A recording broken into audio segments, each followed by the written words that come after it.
코로나 이후 회복하는 듯했던 중국 경제가 다시 휘청거리고 있습니다.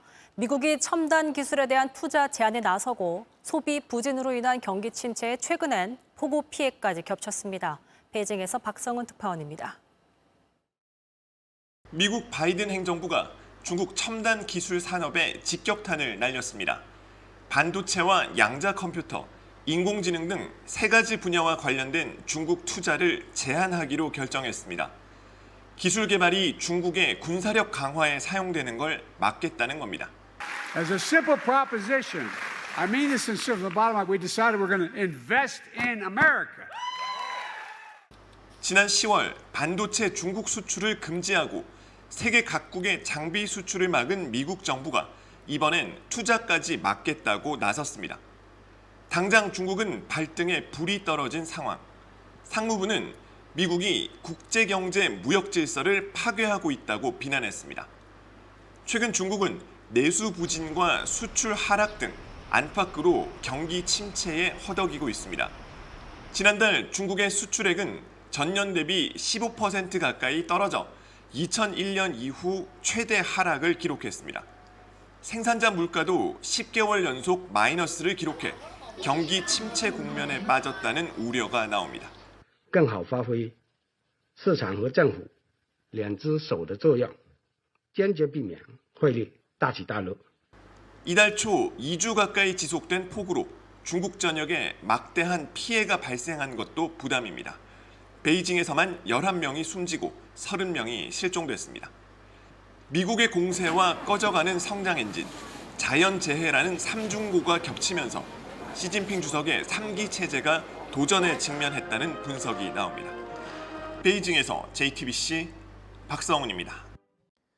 중국 대형 부동산 업체가 돈을 제때 갚지 못하면서 부도 위기에 몰렸습니다. 중국 경제를 바치던 부동산까지 위기에 빠지면서 중국발 경제 위기 가능성까지 거론되는데 당장 우리나라 경제에도 충격이 예상됩니다. 베이징 박성훈 특파원이 보도합니다. 베이징의 한 아파트 공사 현장. 타워 크레인이 가동을 멈췄습니다. 출입구는 문이 잠겼고 하루 종일 드나드는 차량 한 대 없이 조용합니다. 아파트는 약 11층 높이로 500여 세대가 들어서게끔 건설이 될 예정이었지만 약 보름 전부터 현재 공사가 전면 중단된 상태입니다. 중국 5위 부동산 개발 업체인 비구이 위안이 만기가 도래한 채권 이자를 갚지 못하면서 부도 위기에 몰린 겁니다. 아파트를 분양받은 중국인들이 집단 농성에 들어갔습니다. 被害者大概多少个人？2万多户。我是主要是损害到我的个人利益了，他承诺的东西没有兑现，我就要退房子。 중국에서 시민들이 천막까지 치고 시위를 벌이는 건 흔치 않은 모습입니다. 중국 최대 부동산 회사였던 헝다그룹에 이어 비구이 위안까지 무너질 경우 중국 경제의 대형 악재가 될 수 있습니다. 부동산 위기는 금융사로 이어지고 있습니다.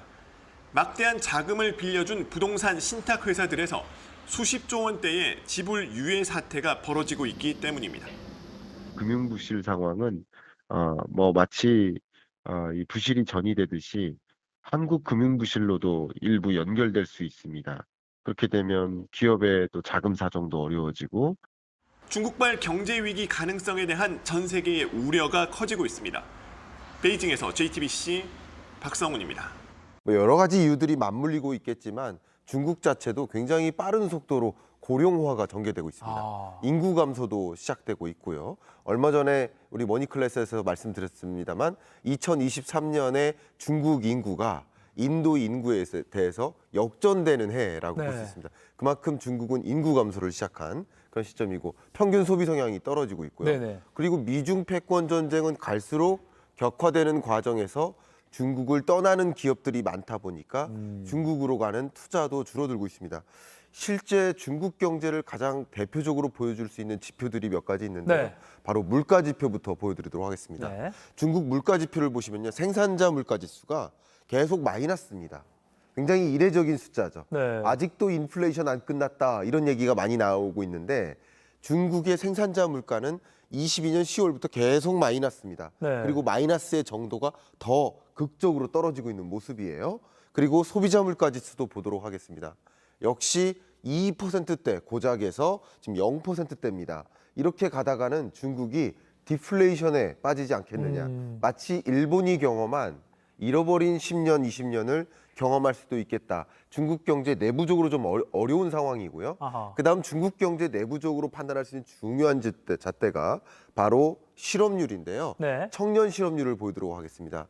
특히 청년 실업률이 높다라는 것은 중국의 신규 일자리가 공급되지 않는다라는 뜻인데 네. 보시는 것처럼 중국의 청년 실업률 5월 20.8%를 찍으면서 소위 중국 역사상 최고점을 찍습니다. 예. 이만큼 중국 경제가 내부적으로도 대외적으로도 좋지 못한 상황임을 알 수 있습니다. 중국은 한마디로 수출국이잖아요. 네네. 그럼 수출국인데 그 수출 중에서 상당한 비중이 대미 수출일 겁니다.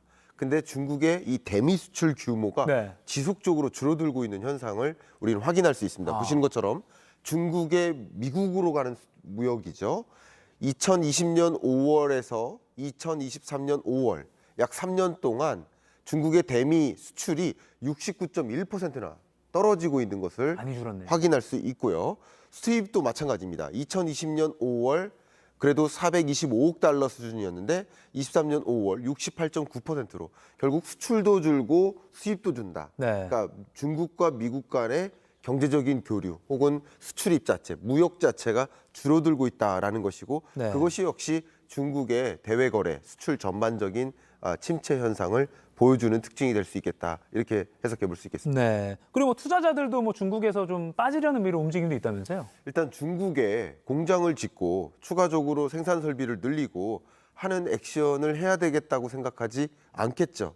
그만큼 중국으로 가는 해외 직접 투자도 빠지고 있을 뿐만 아니라 네. 우리 여러 가지 투자 상품 있지 않습니까? 중국 투자 상품이라든가 이런 투자 상품에서도 여러 금융사들이 마련하고 있는 투자 상품 안에 중국 내 투자 비중을 줄이고 있습니다. 그러니까 그런 것들을 보면 예를 들면 글로벌 탑 10 기업에 투자하는 지수가 있다. 네. 그러면 중국 기업이 빠지는 거예요. 아하. 예를 들면 그런 식으로 중국으로 들어가는 투자 유입액도 빠져가고 있기 때문에 수출입도 안 좋죠. 대내적인 소비도 안 좋죠. 그리고 투자도 안 좋죠. 뭐 좋을 것이 별로 없는 상황이라고 아하. 해석해 볼 수 있겠네요.